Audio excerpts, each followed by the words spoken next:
Hey, yo, everybody, Mark Pachetti here. I'm here with Brandon Whited and Loren West. Hey, y'all. Hey. Yo, Hey, So I met Loren as I met Brandon on Facebook. The copywriting community is out there, and I actually stay away from the copywriting community a lot. I'm a member in Copy Chief. I sometimes participate in Cold a Copy or DM Engage, the Ryan Dice digital marketer group. But I rarely interact with copywriters because I actually don't get along with very many copywriters. I mean, why not? we all got kind of egos, but just before we pressed record, I talk a lot, how everybody who discovers copy has a unique way of discovering it. And we're all different characters, different people, different flavors, and we bring different flavors to the table. I always say I'm different people with different people, but sometimes the rapport that I create when, we find whatever that rapport is, maybe it's just not the right one for me, and maybe it is for one of you. And that's what makes this industry so interesting is, like the people who are like, oh, there's never enough. There's more than enough. And Loren, you touched on this in one of our voice messages, if you know how to put yourself out there so that people can find you when they're looking for what they need in a copywriter. So, it's like surfing, positioning yourself in front of the best, cleanest waves and letting the trash waves go to the trash surfers or the trash marketers in this case. So, Loren, how long have you been in the business? I've been doing copy for about, I'd say 2.5, coming up on 3 years now. Similar to Brandon, right? Yeah. So what made you get into it? Well, I was actually, before I even got into copy, I called myself trying to be a quote unquote digital marketer. So I would say about, this is crazy, maybe like 7.5 years ago was when I first got into it. And here in Memphis, like I didn't know anybody who was doing marketing the way that I knew about marketing. Like nobody's using funnels, nobody's running Facebook ads. It seems crazy, which I know it's not necessarily true, but I didn't know anybody who was doing it. So I tried to get up under people who I thought were, good business people, good marketers. I took a bunch of programs, lost a bunch of money buying courses, and eventually ended up getting good enough at this digital marketing thing that I would get jobs for it. You know what I mean? Like I would go get a $10 hour job doing somebody's marketing. You know what I mean? And the problem with doing jobs like that is they want you to do everything. And the second you don't produce, they're ready to put your head on the chopping block. So some years pass. Yeah. It's interesting how the people who pay us the least need the most from us and are the most work. The people who pay us the most understand what our work really is and know how to give us that space.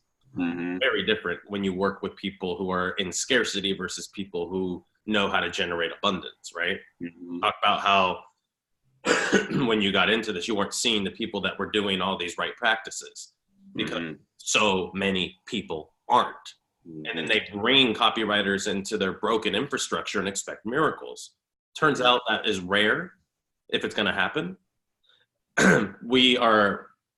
There's a big difference between building a business, right, and gambling. And a lot of people, business owners, do not have their infrastructure put together. They're not ready to deploy.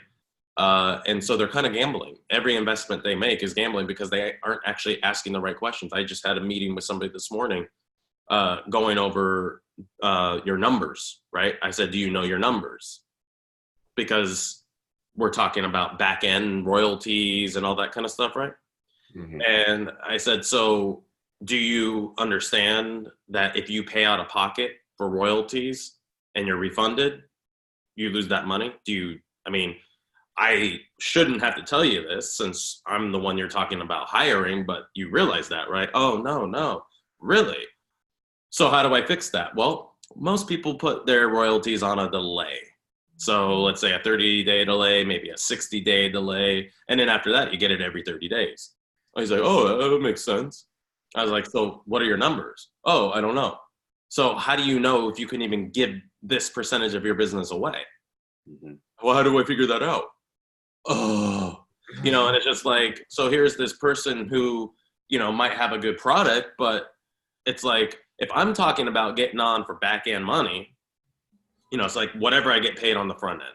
I mean, really, front end payments for copywriters, we're W-9s, we're independent contractors, right? So when we get paid, we have to put 30, 40, however it is you do your taxes, 30%, 40% of that money away. It's gone. It's going towards the military and intelligence industrial complex. It's going towards diminishing education and, ridding the planet of humanity. So we're doing our, American control. Yeah. So that money's gone. And then, the rest of our front end payments, they go to our lives, our lifestyle, our bills. Back end money is what makes us rich. Mm-hmm. And how can we get rich if we're working with somebody who doesn't know their numbers? And yet they're, you're going to be able to do this. You're going to be able to enjoy that, make this. Really? Huh? How? Oh, wait, you don't know. So I'm taking a chance. I'm taking a risk. Whereas had you done your due diligence before reaching out to me and asked yourself these questions as a business owner, I'm a business owner. I have to know my numbers. I have to know my business model. Yesterday, Brandon and I did a webinar on boundaries. Mm-hmm. I have to constantly exert my boundaries in order to make money. If I don't exert my boundaries, eventually my time is going everywhere but where it should be. And I'm letting people control me. And why would I ever do that except if I were stuck in scarcity? So from your experience and your perception, Loren, and you as well, Brandon, how many copywriters in this industry do you think function from scarcity rather than abundance, rather than value? I'd probably say most of them, because I've done it. I've done it before. Done it too. I know how it feels. That's why I can talk about it, because it fucking sucks. I still do it from time to time. What do you think, Brandon? Same as you say. I've been there, and this isn't taught abundance or right thinking. So most people start from that. Are we taught abundance in school? No, I don't think so. Do we ever learn it?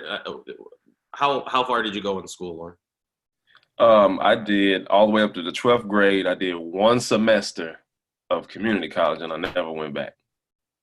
So that was it. It was all odd jobs. It was all running the streets, doing whatever I could do to get money, losing jobs back and forth. So it was just one big roller coaster, man. You know what I mean? But highest I went in formal education was one semester at community college.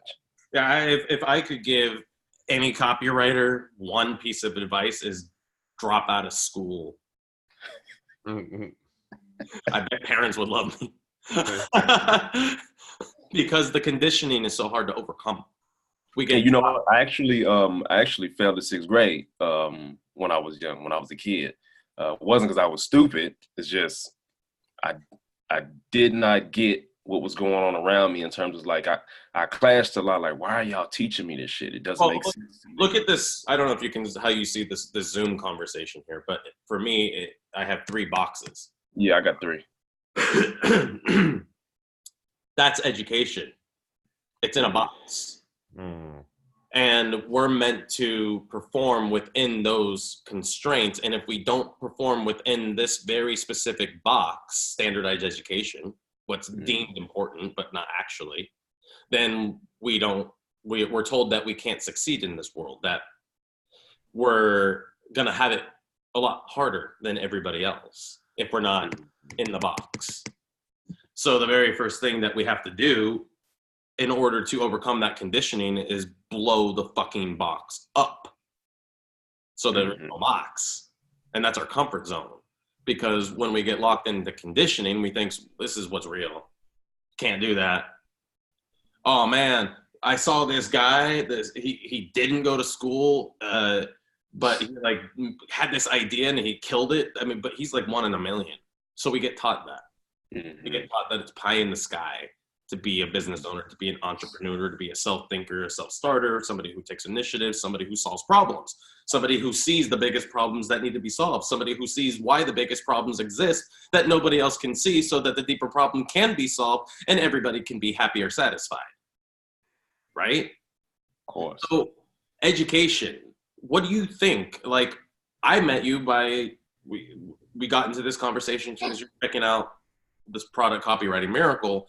Mhm. You talked about wasting lots of money on courses and whatever. I mean, what do you think about the copywriting industry? Who's teaching what, and what gives them the right to teach that, and is it working? I think there are some really good copywriters online, like real OGs in my opinion. But I think there's a lot of people who try to teach it that they don't really write copy, or they think it's, oh, I'll just get some templates and I'll sell the templates. But that doesn't really teach you how to write copy. So when I first tried to learn, like I said, okay, I'm going to be a copywriter. What I did was, like I said, I struggled for like 7.5 years calling myself a digital marketer, right? And I finally sat down and said, you know what? I'm quitting all this shit. I'm going to be a copywriter. So I said, I'm going to take 1 whole year. I'm going to do nothing but learn how to write copy. So during that time, I picked up, I found my way to Cult of Copy, which is pretty much where I got my chops, you know what I mean? And came up, with Colin. So I came up through there, and I think his information kind of just gelled with me and my personality. So I got it with him, and it kind of made sense. Everything else I was into, because I'm already into persuasion, I'm already into psychology, I'm already into the mind, how this stuff works. I just didn't realize I could do something called copywriting. How much of your ability is based on your self-growth, not what you learn, quote unquote? I would say my self-growth, I'd say like, I'm an 80-20 dude too, man. So I have to say at least 80 to 90% off of me just saying, okay, I'm going to do this thing. Let me teach myself something. Let me go find who's the real person who's doing it. Because oftentimes the people up front aren't really the people who are really, really doing this thing. So, and even finding you guys, like, this isn't something that's just out in the open. I want to be that copywriter. I'm at the top of the food chain. I'm one of the elite. So I would probably never find this if I just stopped at the first few people or the first few books, or the first few groups, so it took a while. It's interesting. I'm interested in, Brandon, your opinion on this. Yesterday, Brandon and I were talking about, you ever see that movie, Indiana Jones and the Last Crusade? I have, yeah. So pretty sure I've seen The Last Crusade. I just don't remember it. I mean, who hasn't? And I omit the Shia LaBeouf bullshit. Oh, that one. Okay, yeah.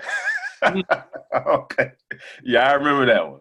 No, I'm not talking the Crystal Skull. That just needs to be erased from consciousness. Oh, okay. I'm getting Crystal Skull. The first one, right? I'll do that right now. Okay. Buff moment. So Indiana Jones and the Last Crusade is with when Sean Connery is his dad. Oh, yeah. Oh, okay. When they were running from the Nazis and riding the motorcycle. I remember that one. Exactly. Going to get the Holy Grail. Yeah. Okay. At the end, the Nazi dude shoots Henry Jones Sr., Sean Connery, and Indy has to go get the cup of Christ in order to heal his dad. So now he has to go through all these booby traps and shit. Mm-hmm. So he gets to this bridge, and it goes across an endless abyss. Problem is, you can't see the bridge until you take the first step. So you have to have faith that it's going to be there when you take that first step. But it won't reveal itself to you until you take that first step. So you have to believe that it's going to unfold. That is what we all need to do when we choose to be a copywriter. We put our hand on our heart, we close our eyes, we put our foot out, and there it is, solid ground. Wow, it's there. Okay, I can do this. I think everybody got. We make that decision to commit to something. Yeah. Nothing is going to unfold, and then we damn the process, saying, "See, it's hard. I told you. I don't know what to do." We let our limiting beliefs get in the way. That's why I asked you, what has taught you more, your self-growth or your mentors, your reading, whatever? Because if you're not asking the questions and going through the process, if you're not constantly optimizing your brain, your creative capacity, right? Then we become less and less valuable. But when we expand that creative capacity, everything becomes easy to us because we have all the right questions to ask. no matter what the situation, like knowing mechanism. I never once read about mechanism. Brandon told me about the dude who wrote about it. I've never heard of it. But Stephen Georgie? Yeah. No, the original writer. Oh. Collier, was it? Oh, Robert Collier. Yeah. 1920s. As Wayne would say in Wayne's World, the cream of some young guy. So, so I didn't know anything about mechanism, but when I was 10 years old, I was homeless. My mom never bought me food after 10 years old. I had to figure shit out fast. I was selling fruit on the side of the road, and I'm understanding that the mechanism, because they can go across the street from where I had my little fruit stand, where I got permission to set it up in the entrance of Eel Valley Lodge. They could go across the street into the jungle for 30 seconds and find all this abundant fruit for free. Star fruit, mango, papaya. I mean, this was a plentiful jungle, the Eel Valley jungle. But they pay me $10 for a single star fruit, $20 for a single mango. Why? Because I understood the mechanism to not just sell this stuff, but to get donations was to be authentic, to be vulnerable, to tell them about what where I got this stuff. Hey, I'm a homeless kid. I used to live upper middle class in San Diego. Now I'm living on the streets. Hey, I actually harvested this star fruit at the Menehune village. It's about 2 hours in the jungle. I could even take you there someday, but all the trees are growing all around it. It must have been cultivated. It must have been farmed that way because of how the village is set up. And I would tell these stories and people would just shove money at me. And I was like, oh, I get it. This is how I do it. AKA the mechanism. This is how it works. This is how it works no matter who it is. So the mechanism in copy is what? How it works for me, why it works for me, which is what everybody is always looking for. I figured that out by asking the questions, by going through the journey, being in the journey, having the experiences. So first, Brandon, what did you get out of mentors, and what do you think about the state of the industry? Are the right people teaching? Are the wrong people teaching? What do you think about the industry? What do you think about what he said too? About teaching, learning materials for copywriters and what's out there right now. About 80-20 rule. I think a lot of copywriters are definitely floundering, at least from what I see in the Cult of Copy job board. Fucking fire sale, fucking 60% off. I'm amazing, but I'm cutting my prices in half. It's a lot of people are struggling out there. And I don't think there's a ton of good sources. I mean, I think John Benson has a course, and that's probably good.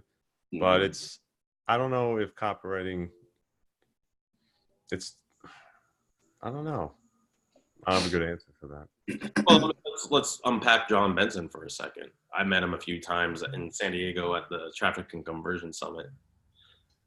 I bought the course just to go through it. I buy a lot of things to go through it. Like if I am in a project, I'll buy some of the top competitors, go through their funnels, check out the products, because I want to beat them on every level.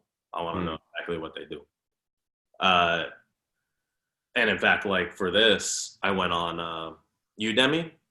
Yeah. I bought a few copywriting courses. One of them was valued at $399. It was 5 minutes of sifting through just nonsense and crap. I mean, really, you can get more from cold copy from just looking at posts or Stephen Georgie and Justin Goff. I mean, just follow their page. You'll get way more. Then Udemy is it's just a $10 place, man. You know what I mean? At least in COC, you know what I mean? You're around real copywriters, whether they're, the top A-list dudes, if you can find them, or just somebody who's, hey, I'm actually doing this, you know what I mean? So at least that's one of the best communities for that, which is where I learned a lot of my structured copywriting training. So it just everything came together when I got in there. But yeah, I think, like I say, most people, really what it felt like at first was it's almost like a secret society, people who really, really write copy. They're not really trying to, just give you all that information, you know what I mean? Because now you could compete with them. So I think some people, okay, I'll sell my copy materials now. Maybe they've done that because they've reached such a high level, they can't really grow anymore, you know what I mean? So maybe that's why I'll start putting out templates, or I'll put this out, and then we'll, see how this thing goes, you know what I mean? Yeah, there's some really awesome people. Like I pay the freight for Copy Chief. Now I've gotten in 2 years maybe 2 projects out of that thing, and both of them were lucrative. One of them, Brandon, was the rejuvenation at 40,000 a retainer. Oh, okay, that's good. But honestly, the threads in there are, top marketers. Some of the best health marketers, financial copywriters are in there posting. And, the market's super saturated and everybody's trying to come up as an authority. Mm-hmm. So a lot loses its luster. Like even when Brandon, you talk about Stephen Georgie and Justin Goff a lot, I'm in that group, but most of it is just scan. I've heard most of it before in different ways from different people, and it's good information. They're both great writers, but I've never once had an aha moment from that group yet. And I follow most of their posts. So, and that's not putting anybody down, because what they do is great. And they're appealing to a very large portion of copywriters, which means they're doing more things right than not. And in fact, it's like, I believe Justin Goff's process of, sticking with a company and building it is something that should be patterned more. I do that.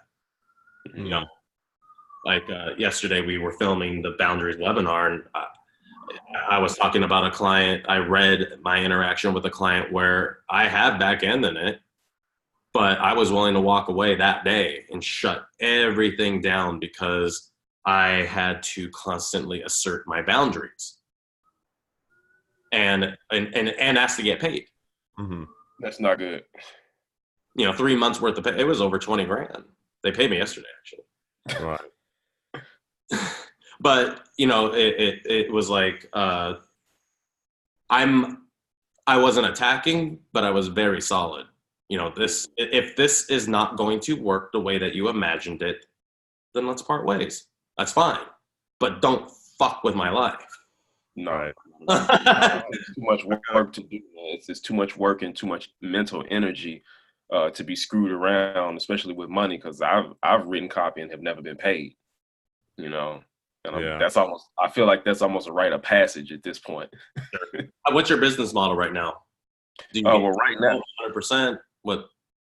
Well, pretty much everything has kind of been like one-off projects. So what I'm wanting to do now, I'm at the ground floor level. I want to do partnerships, like you said. I want to get to where I've got equity on the back end, where I at least got some type of percentage. I want money up front, but I also want some back end so I can, have time to do what I really want. Because good copy takes time to write. So, like I say, listening to you guys on another webinar, I had an aha moment. I was like, wow, it's kind of right on time that I want to transition into, getting this back in and a lot up front as well. Also, another big aha moment was when you guys were talking about, how copywriting, what it used to be about. You know what I mean? Like, what is a copywriter? Yeah. What is a copywriter? And that's what part of what I was saying. Like, I know what a copywriter is, but when you really, really think about it, those guys, especially back in the day, they were the top of the food chain. Nothing got past them. They were the ones who set the trends. So I want to get to that. I got a question. You said good copy takes time. Like, let's say 4,000 word sales letter. How long do you think it would take you to do that? Not including research, just the writing. Out of curiosity. I have no idea. Because when you say 4,000 words, like I've only counted words when people wanted me to count words. Right. So I kind of obsess over stuff.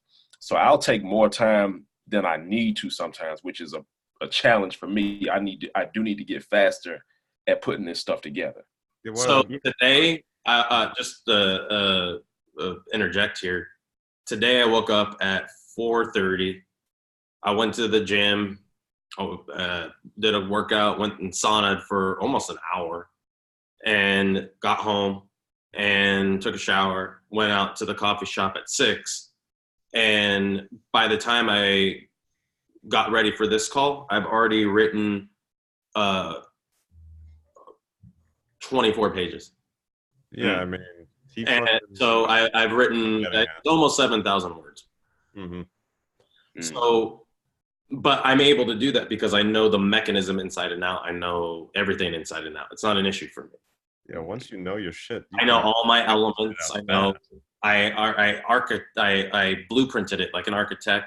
I got all my elements, and then I filled it in, and then I flushed it out, and I have almost a full draft. I'm going to finish it today. I'm going to polish it this afternoon, and that's that. So one piece, of course, this is the benefit of working with people ongoingly. You're not having to go back into that research processing. You already have all that at your beck and call. So you sit down and write, because you talk about, I always say writing is only 20% of the process.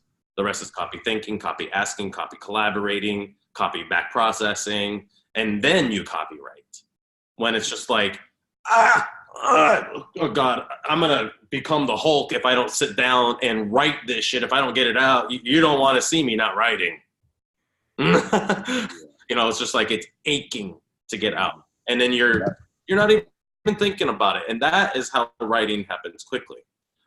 When we work with new people, especially with people who are successful, who have a lot of preferences, but also want you to work your magic, it can be stickier. And that is typically what makes the copy take longer, is the level of participation and collaboration, and to a degree of control that they want. And if you have to polish a turd, it's a terrible way to write. Yeah, I look, I totally get it, and I'm totally transparent about it. Like I said, that's one of my challenges. Like most of the people that I've worked with, I've wanted to write good copy, but I want to get it to them quick. So, and it, again, totally honest, a bad habit of mine. I've sat down and I'm just going to bang this thing out. You know what I mean? So sometimes I would sacrifice sitting down, doing the research, even if I kind of already knew about the niche or about the market. I would just, okay, let me get down and write this thing. And it's almost like I'm strictly relying on my own thoughts when I should have all my stuff together.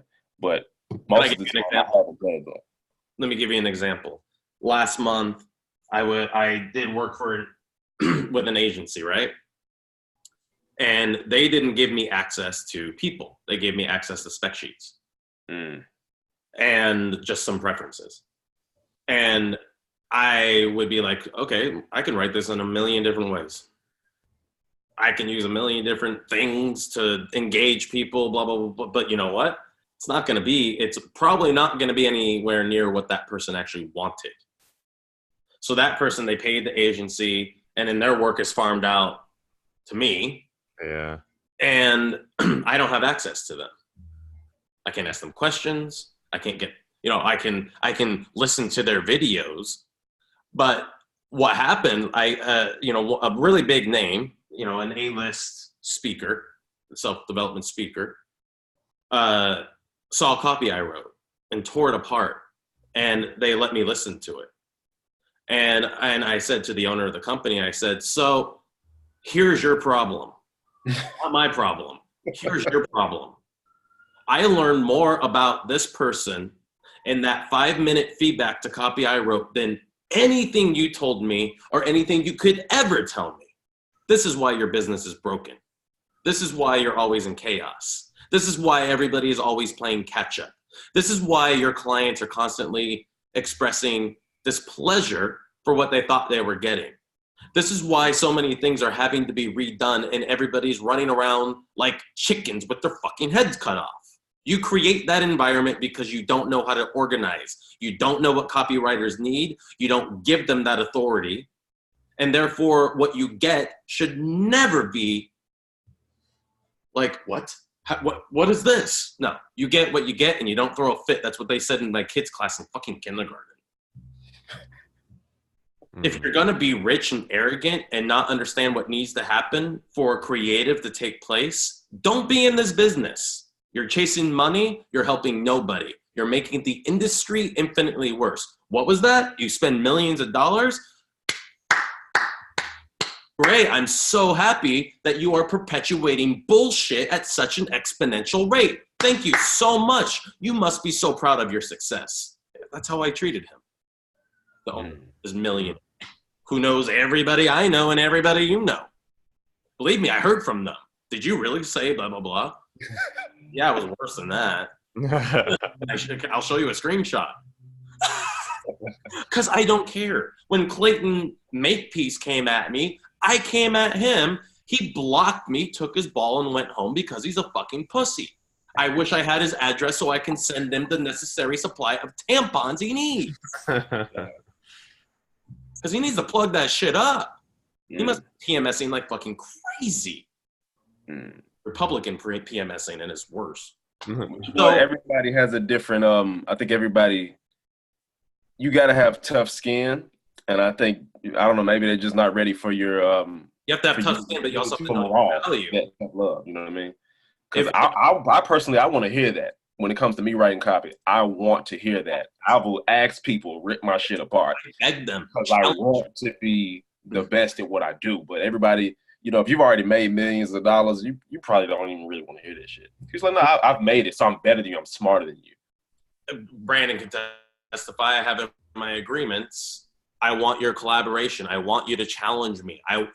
And then people will be like, oh, I didn't know I was supposed to collaborate. It's in the fucking contract that you signed. Did you read it? Did you care? You know, I keep rewatching like Kitchen Nightmare, Chef Ramsay, because these owners are inept. They just expect. I want to say this. Okay, but we can't. Why? It's not compliant. But I want to say it. Well, you can't. But I want to say it. How can we say it? Well, we can't. But I want to. Oh, but it's not about you, actually. It's about the people you want to help. That's how we all win, by helping them win. So we can't. And sometimes it's just like, yeah, you got to play educator. You have to exert boundaries. You have to keep people in right alignment. And that's what a copywriter is. And that's what a lot of people forget, that we are leaders. And when there's a lot of money on the line, we have to be able to show up as needed, but be compensated for it. Well, and even when the money is not on the line, because I'm embarrassed to say how low I've written copy for it at certain points. You know what I mean? I started at $4.97 for him for a ESL. And look, even giving them that low of a price, I still know I'm a better copywriter than you, and this is all that I do. So if I tell you, I don't know if that's going to work, or if they have a problem with the way I said something, I'm like, look, I understand what you're saying, but I'm saying this way to be persuasive. It's a science and an art, so I'm trying to balance it. You know what I mean? What is the magic of building up companies and having passive income? What's the magic? I don't know, but I want you to tell me. It allows you to say two of my favorite words. Fuck you. Fuck you. You get to pick the people that you work with, the companies that you build, the products that you get out there, the services that you get out there, because you know people are going to benefit from them. And when you successfully do that, we all win. We all share in the profits. That's what this business needs to get back to. Not pay me $15,000. I'll take a swing of the bat for you. Here's your sales letter. Now, go out there and be somebody. It reminds me of Dave Chappelle in Killing Me Softly. He's like, I never realized how famous a president is until Monica sucked his dick. He's like, oh yeah. Now go out there and be somebody. That's how it feels, right? When you're just like taking people's money and we have to stand behind our work. That's what copywriters used to do. We used to help people win and not get all flustered when things didn't work right away. And it's also, again, knowing It's like, you can have an amazing product, but if the company, if the owner, if the founder, if the people involved in the company don't know how to create the right infrastructure, you're swimming upstream, and it sucks. But the more that we know who we want to work with, who we want to help build, how we want to help build them, and how we should be compensated for it, then over time, it's like, I've had campaigns that have run as long as 10 years and paid me back end monies. I've had really lucrative ones go for 2-3 years and get, over $20,000 a month residuals from work I already did. And just like, I get the PayPal notice. Oh, cool. I didn't know. I forgot about that. And then that money just goes into a savings account. Now I have, like investments and shit like that, since I don't touch that money. Yeah. That money is for when I'm going back and living in the jungle, and I can do that today. But there's still so much I want to do, and not just in copy. In fact, I only got into copy to learn how to write fucking fiction, because I didn't know how to make voices sound different. The good guys, the bad guys, everybody was just petulant sounding, antagonistic, condescending prick. All my voices sounded like that. And I was like, well, I need to learn how to do this. Book is full of assholes. What am I reading? Everybody's an asshole. I never once read a copywriting book. For me, it was all about understanding emotion, all about understanding biochemistry. One of the hooks I'm using in copy I'm writing right now is what I do on a daily basis. Dopamine. We're dopamine addicts. So how do you trigger dopamine? How do you get, because dopamine is the reward center. It's the pleasure center. And, it's like, I use Mark Zuckerberg as an example. Have you ever heard his story about how he figured out Facebook? No, not how he figured it. I watched the movie back in the day. But No. Yeah, I figured it's deeper than that. Let me find this, because it has to do with a rat. Oh, that's interesting. What, behind the likes and everything? And Yeah, it was all fucking whore. Not you, me. But while you're looking for that, talking about dopamine, something that I'm getting into, this is kind of related to the other stuff we were chatting about yesterday, is something called flow science. So it's about getting in the flow, and I used to skate back in the day, so I actually want to get back into it, and I kind of stumbled upon that, and I was like, wait a minute, so this is kind of how you can become that superhuman that you want to be. And I want to be able to apply that to what I'm doing, everything, including copy. Yeah, well, that's why I use heuristics. Because the key to secreting deliberately very particular neuropeptides, hormones, chemicals, is understanding the story people are telling. Because then you can figure out where those deep dopamine triggers are and hit them like crazy. That's how I women up when I was a young single guy. I just figured out where their dopamine triggers were, and then I became associated with that dopamine rush, and that's why I got laid. Because it's not this troll face. So get this. Mark Zuckerberg once told a reporter, I remember watching that frail, malnourished creature lie on its deathbed, rat, avoiding food in favor of shots of stimulants straight to the brain. It was such an epiphany for me.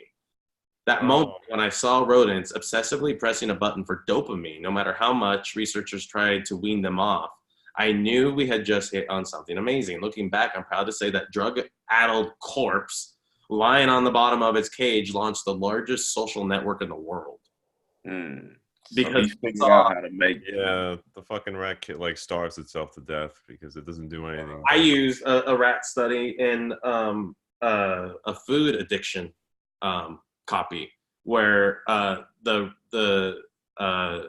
only thing more powerful than food addiction is sex addiction.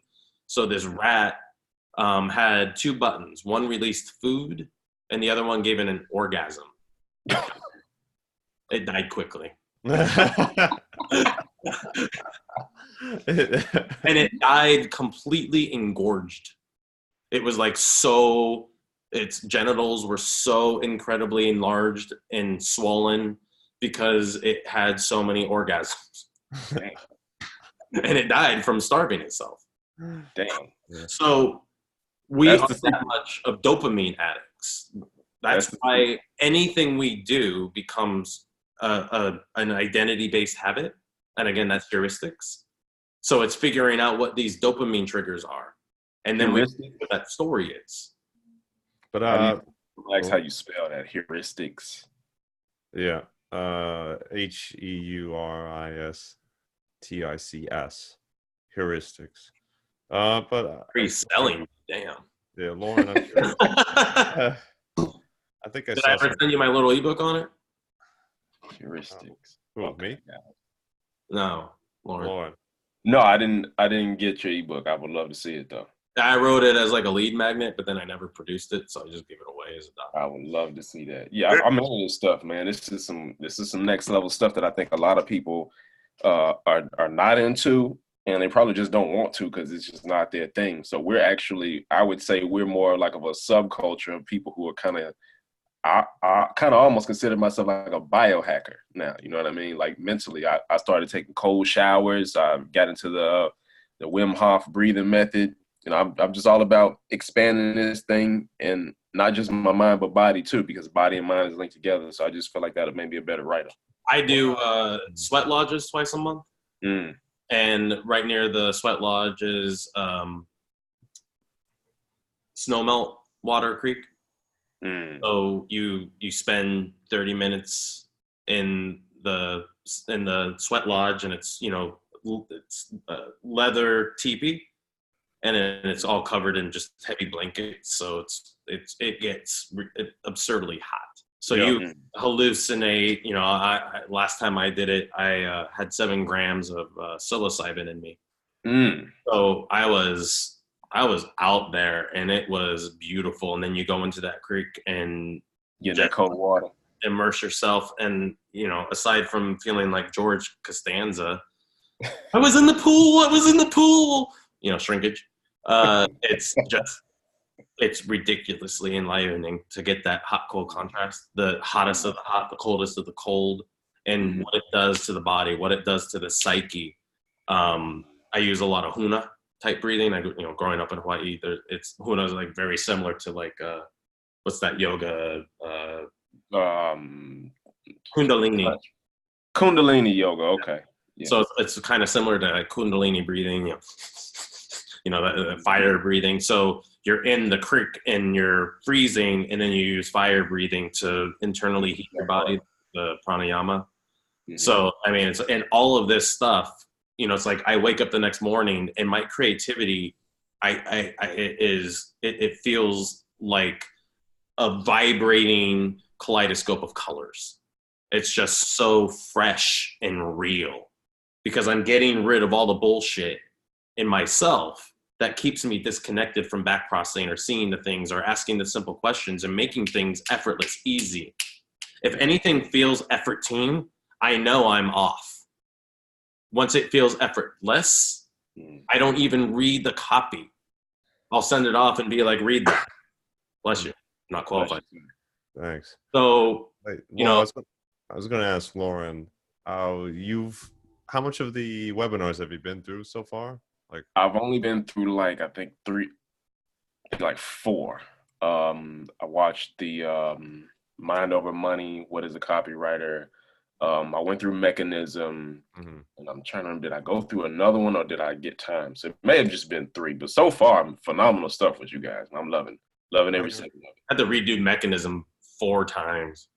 Yeah, I was going to ask you, like, compared to what you've learned, this like Cult of Copy or the courses you've bought in the past, like, what do you notice that's different about the Copywriting Miracle? How does it stand apart? What makes it? What gives it that secret sauce?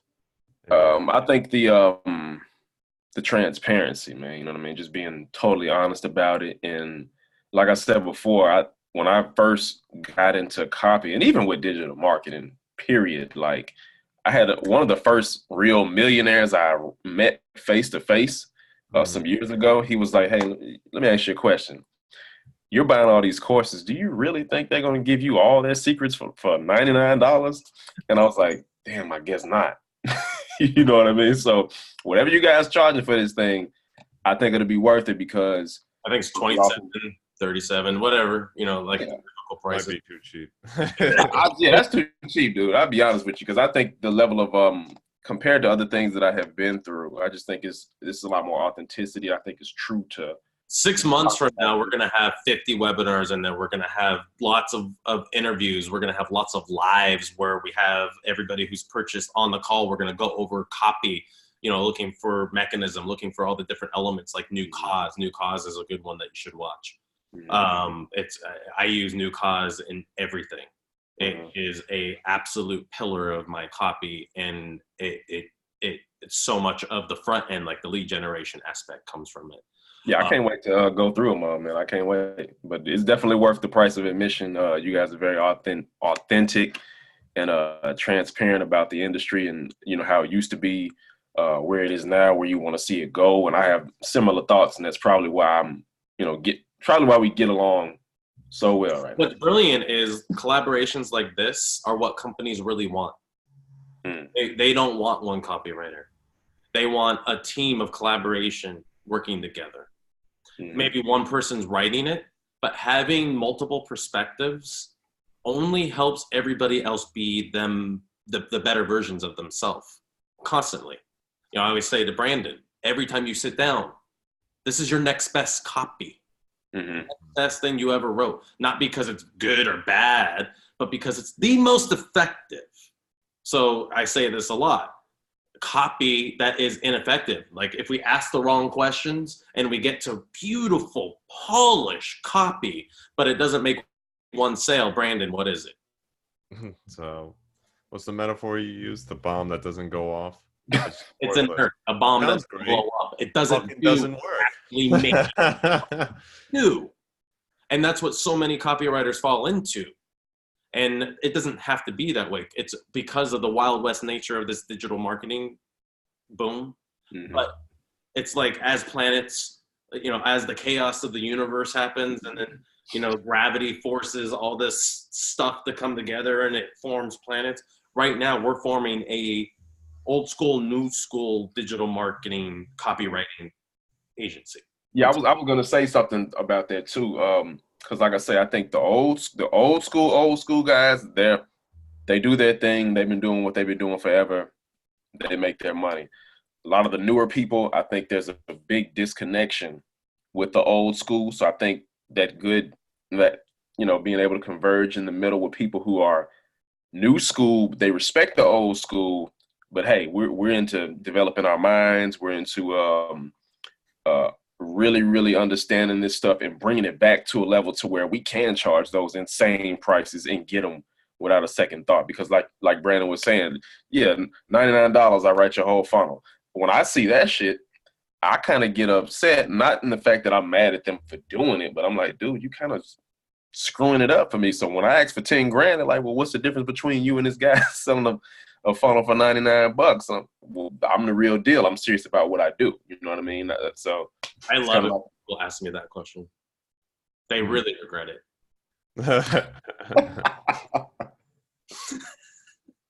True. Because there's a difference between this much ROI and this much loss. So you might pay this much, but you're actually getting nothing. Or you might pay this much, but you get to grow exponentially. Yeah, price is what you pay. Value is what you get. They're focusing on the wrong thing because they're coming from scarcity. They're coming from scarcity. We can't drive on a level of scarcity. We can't create on a level of scarcity. We won't produce the right questions and the right copy coming from a place of scarcity. We have to come from that place of helping people and abundantly knowing that when we do that right, everybody wins on every level. And that's using advertising as a medium in its most effective way. Like, advertising isn't evil. Money isn't evil. Democracy isn't evil. Socialism isn't evil. Capitalism isn't evil. People are. Yeah. People animate all these mediums and make it what it becomes. But we can make something by acknowledging the system. We can create an alternative that can turn a lot of people on, and I promise it will. And I think, it's like, it's conversations like this that allow everybody to start thinking about that and asking those questions. Because if we don't think about it, if we don't understand where we are in the grand scheme of things, and we think that this little thing is the whole world and this is how it's always been and this is how it'll always be, those are the people who fail, and who fail for everybody they write for. And they need to hear this stuff. That's how we can perpetuate the growth. Because by design, again, we're question askers. We like to see what makes things work, what makes things tick. We deconstruct it, we put it back together. It's like when I was a kid, I took apart so many fucking Etch-a-Sketches. It was ridiculous. I knew I was in there, but I kept doing it. I was addicted to taking apart Etch-a-Sketches. Anything that I had a little 2-inch Casio TV. It's kind of weird. What the fuck is in here? What? That's it? Oh shit, it doesn't work. It was just like, I love taking things apart, and that's what we kind of do. We're always deconstructing and rebuilding it better. That's how I learned how to write copy too, by the way. I deconstructed it. I took that whole Tim Ferriss deconstruction. What was it? DIS. It's a deconstruction, dick? selection. No, no, deconstruction, selection, sequencing, and stakes. So I pretty much I take that approach to try to learn everything now. But I really did it with copy, and it paid off. So within a year, I was getting paid to write copy for people. And then I would say coming up on my second year is when I got my first 7-figure clients. You know what I mean? Even though I wasn't confident enough to ask for those big prices, I was good enough to where, okay, we'll let you write for us. You know what I mean? So now it's about raising the bar and being, and like you say, having my boundaries and being respected and having the confidence to say, yo, I'm worth 10 grand of sales, that I'm worth 15 grand. I'm worth 20, 25K for a whole funnel. But I'm also going to give you, like Brandon said, price is what you pay for, value is what you get. So I'm going to give you the value for it. You just got to give me what I need so I can 100% focus on your project. You hit on something that a lot of young copywriters fall into, which is the celebrity effect. Mm-hmm. Oh, yeah, I had that. The getting wowed and feeling like, oh, it would be so amazing if I could write for you. It would be, oh my God, oh my God, oh my God. Yeah. And they'll take advantage of you. Yes. I experienced that, and I experienced that, being taken advantage of until one of the webinars that I want to do, which is something that I've done successfully a number of times and created multi-year relationships that are still going today, which is taking a client that was thinking I was worth this much, this is what he or she or they are used to paying me, and getting this much. Graduating them. And making that shift, taking them along with me as I grew. No, I'm not him anymore. He doesn't exist. You can't pay him because he's dead. I'm here though. Nice to meet you. Here's what we can do now. Yeah. Oh yeah. Oversimplification of it, but because I gave away my services for cheap, because I wanted to work with, this company, and like, oh, now I can say I worked with this company and did this to win for them. Worth the price of admission alone. No, it's not. So even though it was. And I've done that, and hell, after they get what they get out of you, they're done. Yeah, it's churn and burn. Yeah, it's churn and burn. But when I graduated those relationships, I evolved into building brands rather than running campaigns. So as I grew and I realized the way that I'm holding myself back, here's where I have all my charges, here's where I have my discomfort. Now when a big name hits me up, even if I know exactly who they are, I'll be like, who are you? Oh, right. Okay. Yeah, so tell me about it. I will immediately put ourselves on the same level, deliberately. I will play aloof. to put us on the same level immediately. I am not going to kiss your butt. I don't care. You don't care that I've made companies over $500 million in my 15 years of being business, and I don't care about whatever it is you claim you did. So here we are. Let's have a conversation. Let's see what's up. So you put each other on an equal playing field. Yep, because that's where collaboration needs to be. Otherwise, I'm going to be constantly exercising boundaries. I want this from you. I want this from you. I want this from you. Here's what we were. Here's what we agreed on, and here's what we're doing. It's a lot. If you need all that going on, we can renegotiate, or you can find someone else to do that because, bam, I have a lot to do here. But it's always making sure that we're working with the right people. When you talk about like growth, manifestation, how do I say this and not sound like a total quack? Go ahead and say it, man. Was it woo-woo? I get most of my clients through remote viewing, my meditation processes. Yeah. Not the ads I put out. Yeah, that's gonna go over a lot of people's heads, but that's some serious stuff, man. And I cultivate it constantly every day. I started doing it when I was a kid, listening to the theta binaurals. Mm-hmm. Right? I had brain cancer. I'm dying. I died. I got resuscitated, but I gave my body the tools that it needed to heal. Not any of the mainstream, not chemotherapy, not radiation, cleansing, fresh vegetable juices, raw foods, broths, binaurals, and right thinking. It wasn't like until remote viewings, like visualizing. Is that what it is? It's a little different than that. It's way different. In fact, it goes into quantum physics where everything is surrounded by what we call or created by a 0-point field. They also call it the field of unlimited possibility. So everything that is measurable within the same field of energy, not just here, but in the universe. It's all surrounded by a field of energy. So like David Bohm, when he did his experiments in the 80s, they put two atomic next to each other, affected one, the other one immediately responds. Separated by the planet, same thing, they immediately respond because they're not separate. So what does that make subjective reality? There is no objective reality. There is no, we're not cogs in the machine. We are actually creating our reality. Mm-hmm. And we can see into every part of reality because we are infinitely connected with it. It's only the illusion of being quote unquote individuals in a physical world that we get lost. But it's like, what's this? Mm-hmm. What is it? I don't know. We call it phone, smartphone. Do you see the signals that make this work? Never. Do you trust that they work and that they exist?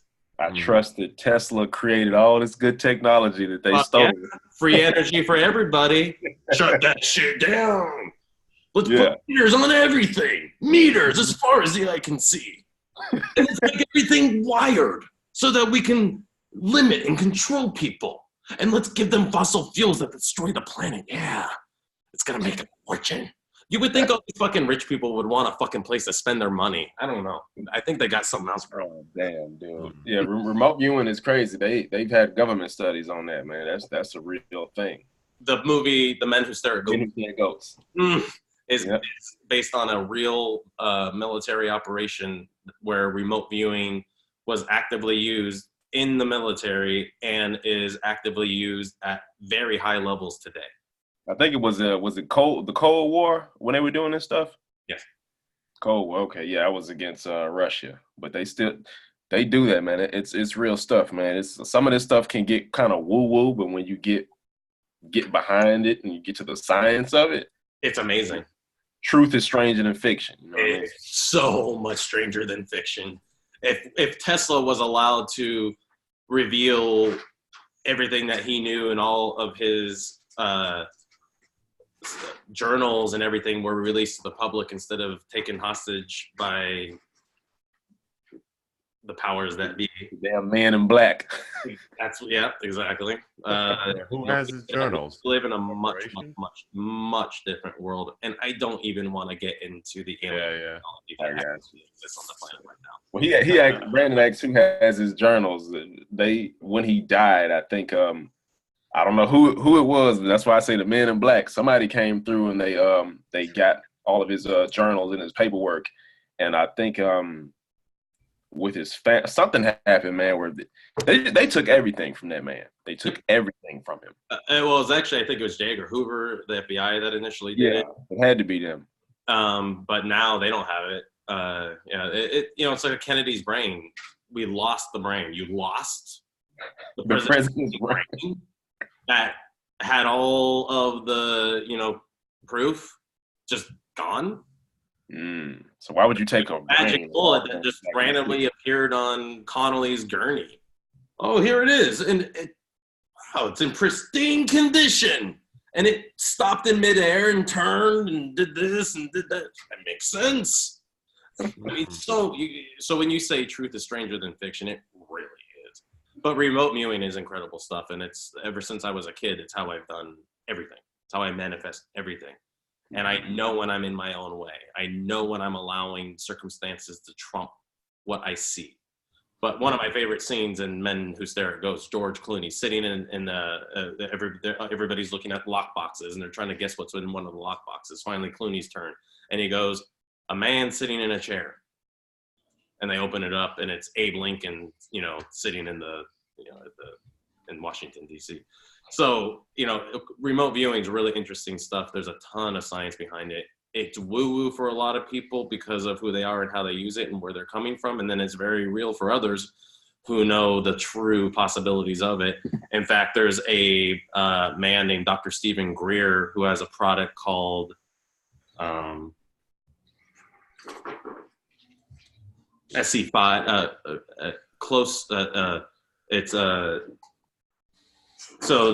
Encounters of the First Kind, Second Kind, Third Kind, Fourth Kind. He has SE5, Close Encounters of the Fifth Kind, where it's human-initiated extraterrestrial contact, and it's all remote viewing. And the whole program is teaching remote viewing, and whether you believe in aliens or not, it's really interesting stuff. So, yeah. And that's what Tesla said, too. He said he made contact, is what Tesla said. Yeah, and with multiple, he claimed from Mars one. I mean, there's signals, again, all these signals, radio signals that because of his ability to tap into free energy, he was probably tapping.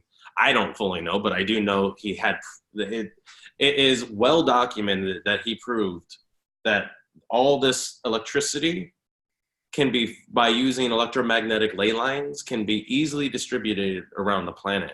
And in fact, a lot of non-traditional historians think that, like, for instance, the Great Pyramid of Giza was actually a power generator because it's at an intersection of two major electromagnetic ley lines. And if it was active, they showed how it could have actually produced electricity across the whole planet. I believe that, man, because they had, the pyramids, even though this is a copy train and we kind of all over the place, but the pyramids don't, the way people look at them now, that's not what they used to look like.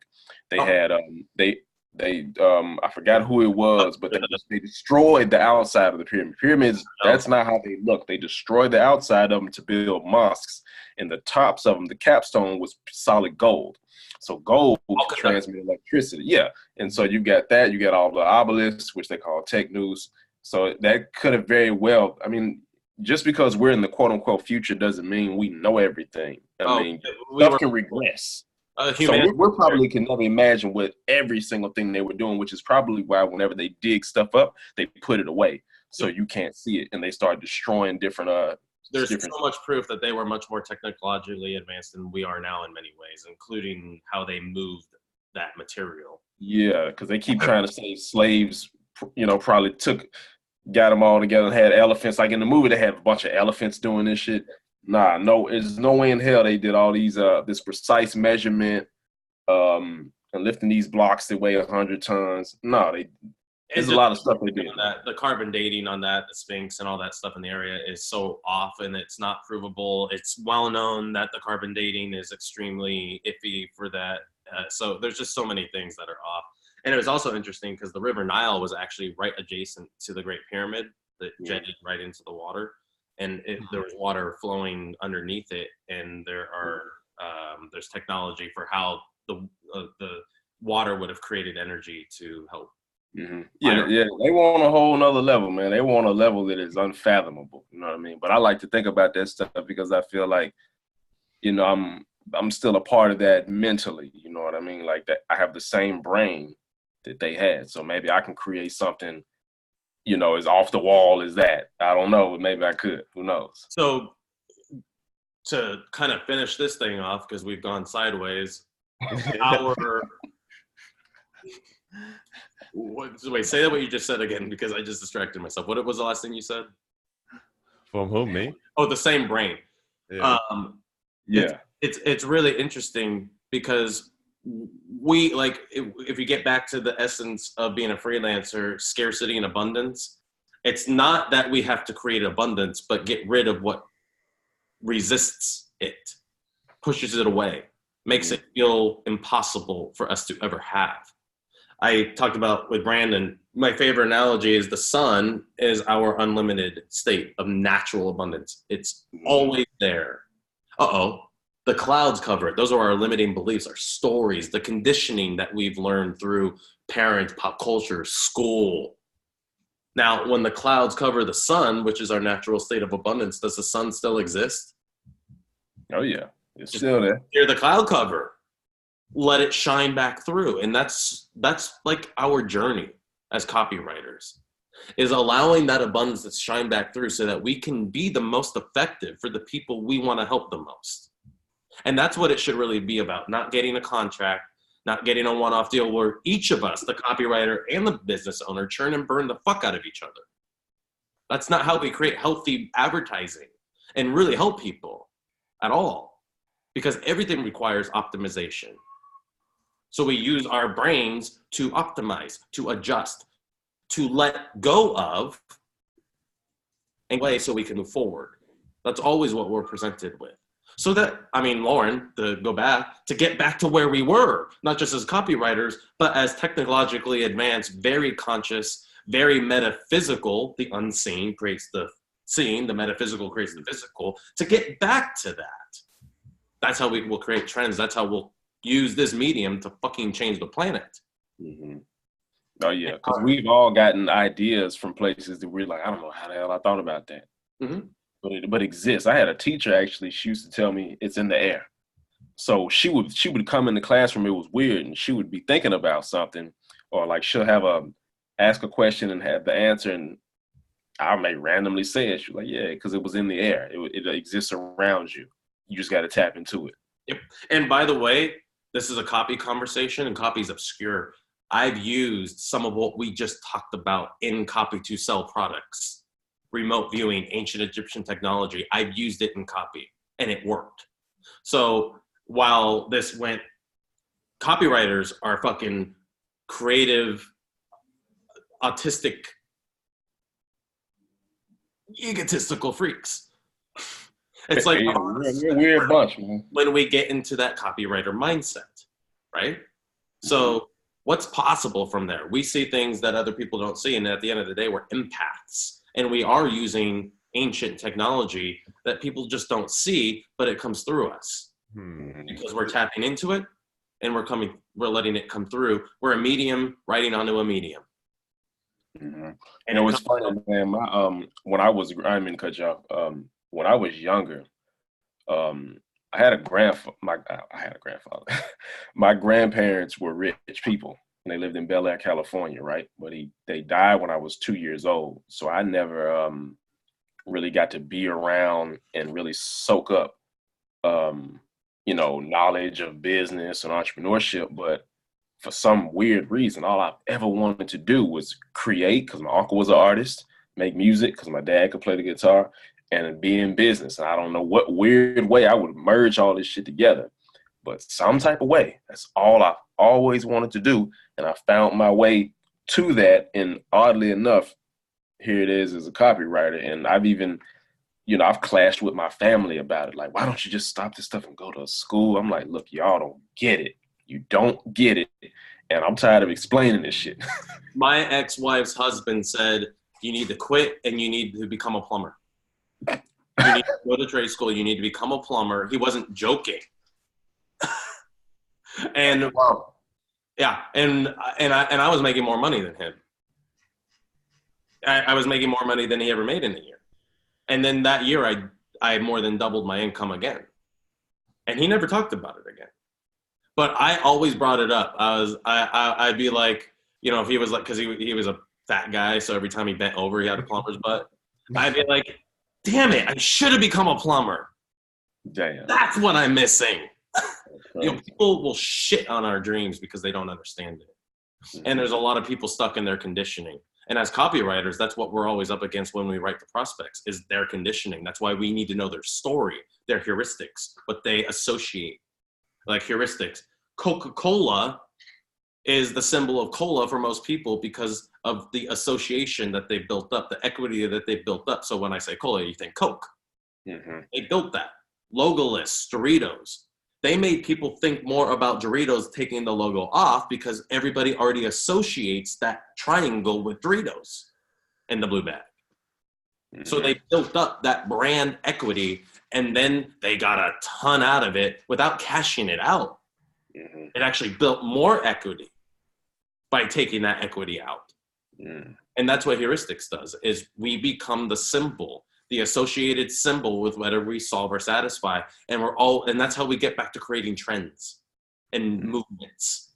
And if you think about it too, if you think about it, we're almost like therapists almost, you know what I mean? Because if we have a product, especially something that can help people, our job is to not convince you to buy this, but it's like we pull out the problems that they already feel, they're already going through. Let me see myself in this. Yeah.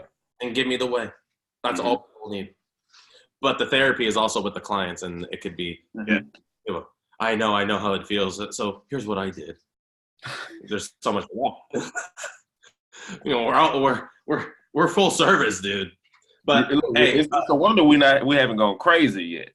I already did, and I recommend it because once you go insane, you're not worried about it anymore. Yeah, like that's okay. And besides, there's so many ways to create abundance. Why stay sane? I always think of, like, my kid watched SpongeBob SquarePants. There's episode where he's normal SpongeBob. Hi, how you doing? Wonderful weather happened today. Why do I want to be normal? And by the way, normal is just the word they created to make us go crazy. Another word they created. Because who's normal? Who's normal? Nobody. Yeah. It's so dumb. It's a word that has zero meaning. And yet so many people base so many things off of it. That's normal. Oh, yeah? Is that based on all of the beliefs and stories that you tell yourself? That you could tell yourself new ones? So what's normal? And as copywriters, we get to help influence that, what's normal, and make it okay to do this, to do that, to invest in this. I often will say, you know, it's okay to invest yourself. It's okay. It's not bad.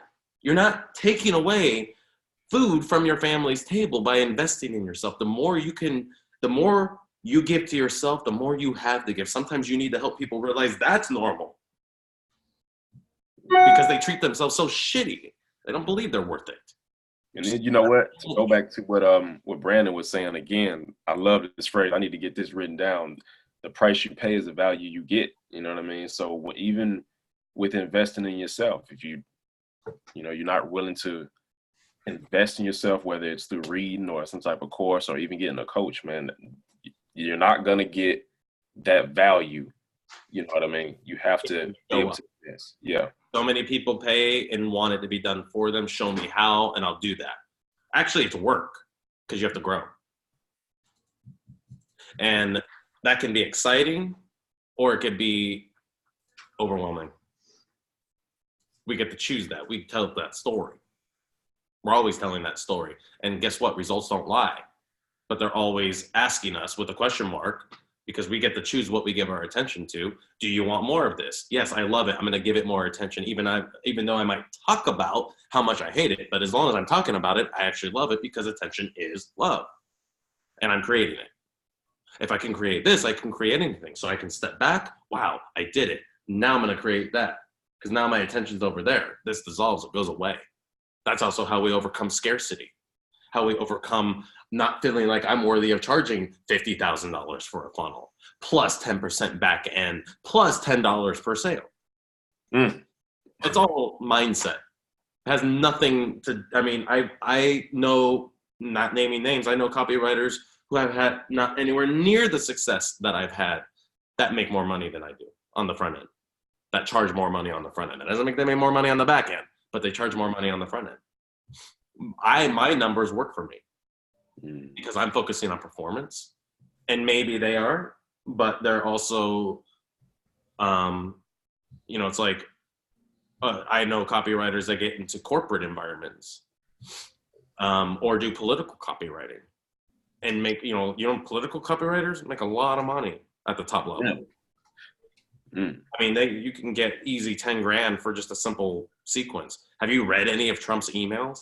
Do you know how quickly any one of us could write an entire email sequence for Trump? It would be ridiculously easy. It's absurd. I love selling to that audience, by the way, the right-wing, conservative. Kind of any of them, man, because at the end of the day, it's like it's good cop, bad cop. You know what I mean? Well, it's speaking the dog whistle language of the people that you're reaching, and does it really well. And his writers have figured out, you know, his copywriters, I guarantee, are sitting there collecting the money laughing. I don't care if they believe what they're writing or not. That doesn't even matter. They're laughing. Hey, look, that was like fake news. Send.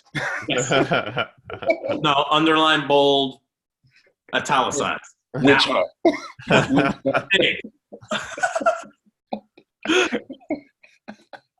Hey, let's end it there, guys. This has been an awesome conversation. And hey, when we get going, when we launch this, you want to come on for a live when we have a bunch of people on to be in that conversation? Yeah, I'm down with that, man. It's all good. Just let me know when. And you said you've been through like 3. Whenever you're comfortable, when you've gone through a bunch of others, if you like it enough to leave a testimonial, that'd be great too. Yeah, I got you, man. I got you. I already told my guy here, man. I'm doing that for sure, because the first 2 videos with you guys in it, like I say, going through mind over money and what is a copywriter.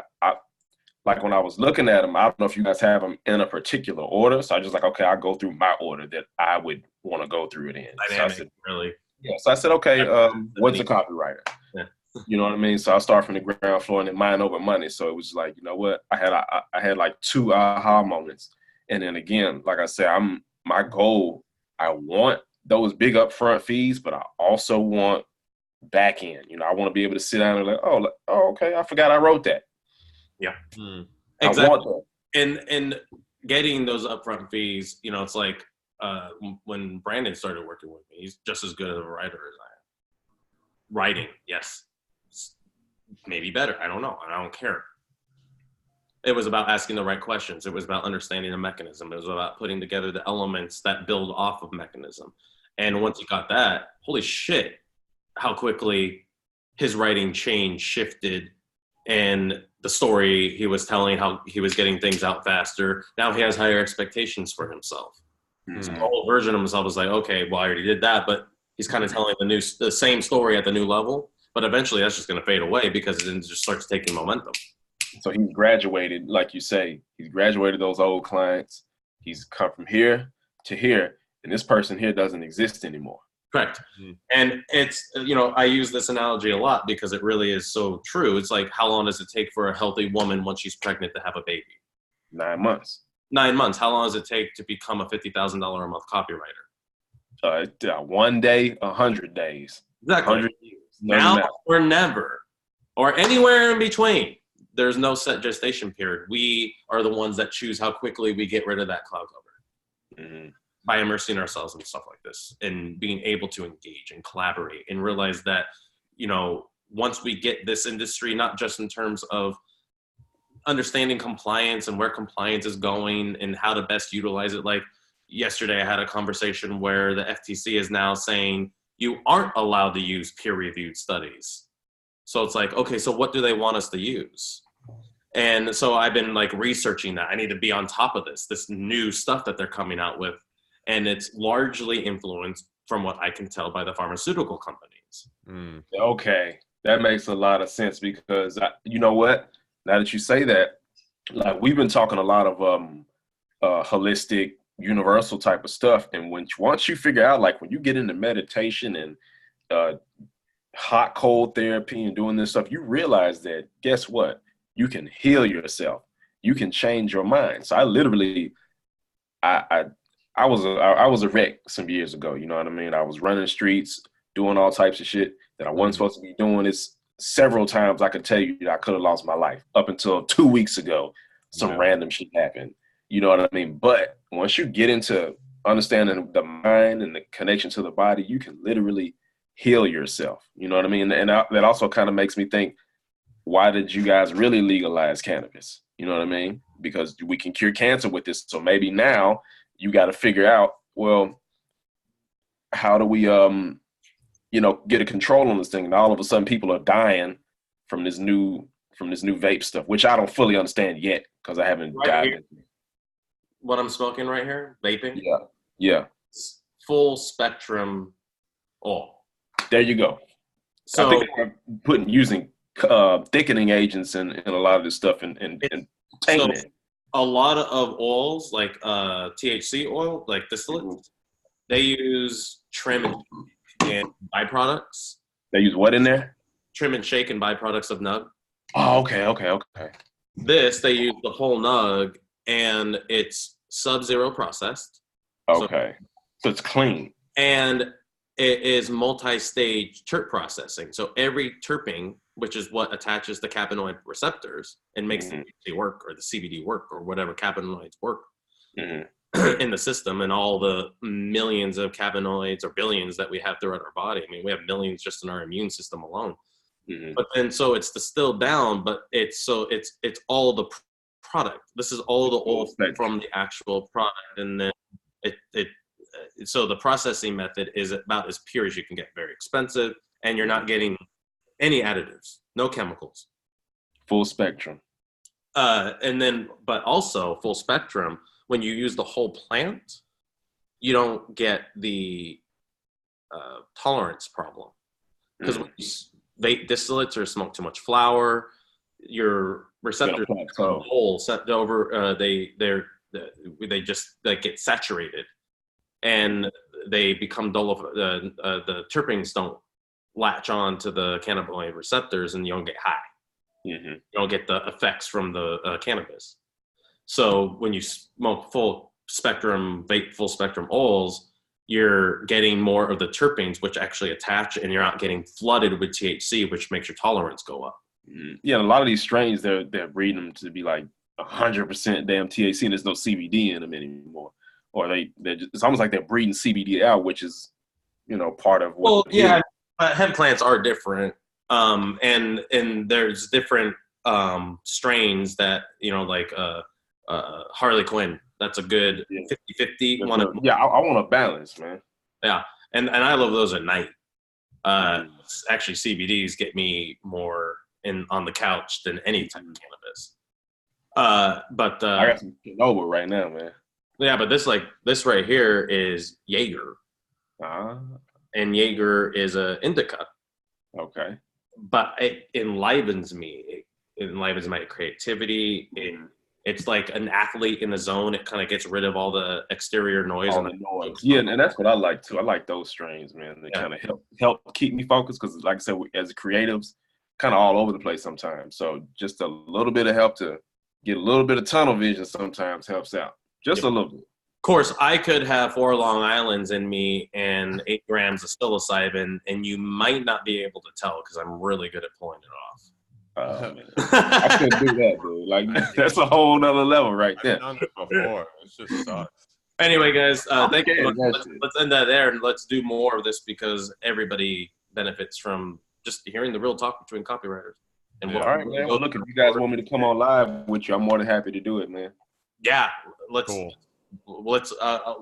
when we get it figured out, let's set you up for the first one. Your vibe is exactly what we want, and look, I appreciate it. It's just I just, again, everybody who's actually taking the time to actually go through these things, who doesn't even know me and know if it's worth their time, I appreciate it. And, it's an exchange of energy. So let's just keep doing it. Yeah, I think it's right on time, man. So I'm definitely I'm gonna go through all of them, and I'm gonna get you guys a testimonial and whatever feedback you need from me, man. I got it. Can you say right on time one more time? Right on time. Did you hear that, Alia? Right on time. Anyway, some things happen a little too soon. Anyway, all right, guys. I'll let you go, and I'll ping you when this renders, and I'm gonna send it off to you so you can do anything you want with it too. All right, man. You guys take it easy, man. Yeah, later on. Easy, Loren. All right, man. Bye. Take it easy.